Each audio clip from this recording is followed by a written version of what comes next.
Ukrainian President Zelensky recently met with President Donald Trump to find a way to end the war that began in 2022 with Russia.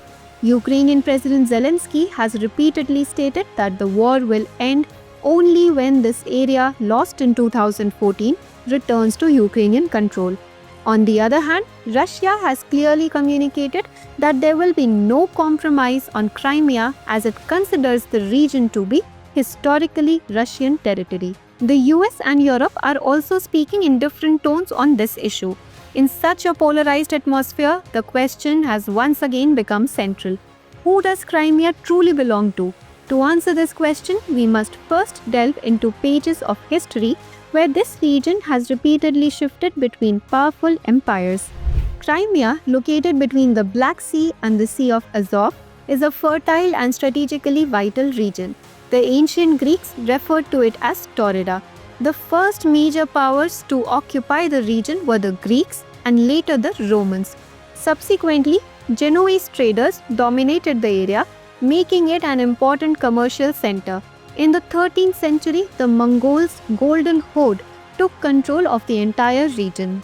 This eventually led to the formation of the Crimean Khanate, in which the Crimean Tatar community emerged as a powerful force. The word Crimea is derived from the Tatar word Crime, meaning stone fortress. In 1475, the region was conquered by the Ottoman Empire and remained under Turkish rule for almost 3 centuries. However, in 1774, Russian Empress Catherine the Great defeated the Ottoman Empire in battle, and within a few years, by 1783, the entire Crimean peninsula was officially annexed into the Russian Empire. This was the historical turning point that strengthened the region's Russian social and political identity. Over time, the Russian population grew, administration was conducted in Russian, and the Tatar identity began to fade.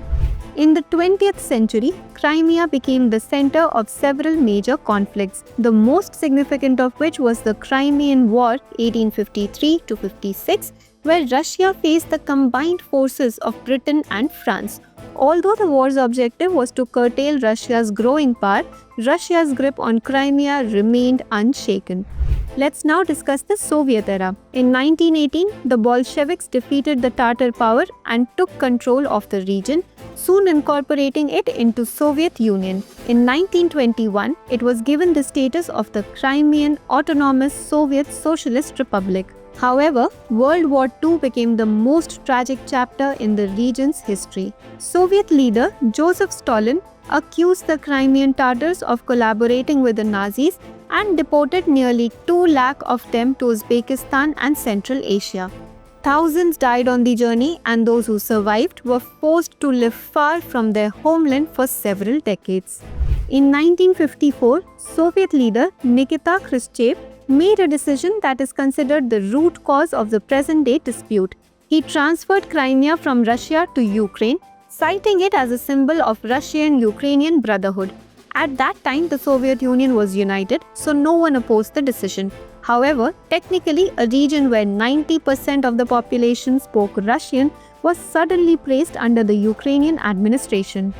Following the dissolution of the Soviet Union in 1991, Ukraine became an independent nation and granted Crimea the special status of an autonomous region. Gradually, the return of exiled Crimean Tatars began. According to the 2001 census, Crimea had 58% Russians, 24% Ukrainians, and around 12% Tatars. Everything seemed stable, but the movement that started in 2013-14 changed everything.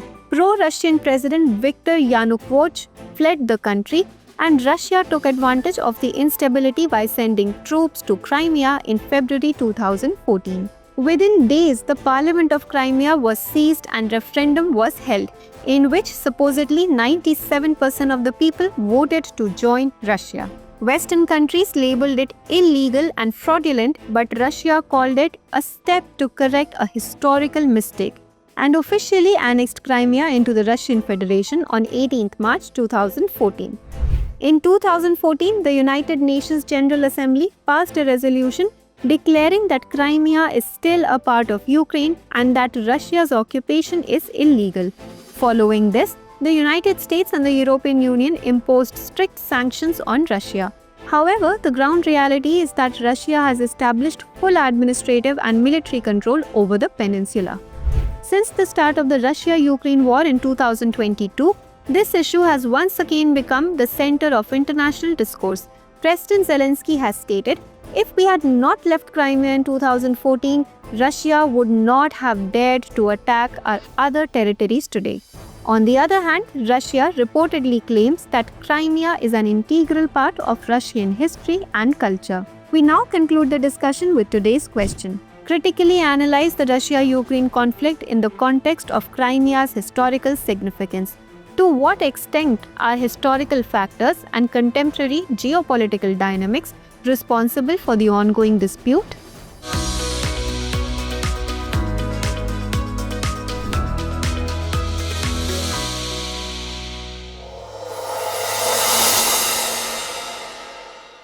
For more informative content, like, share and subscribe, and do not forget to press the bell icon to get the notifications.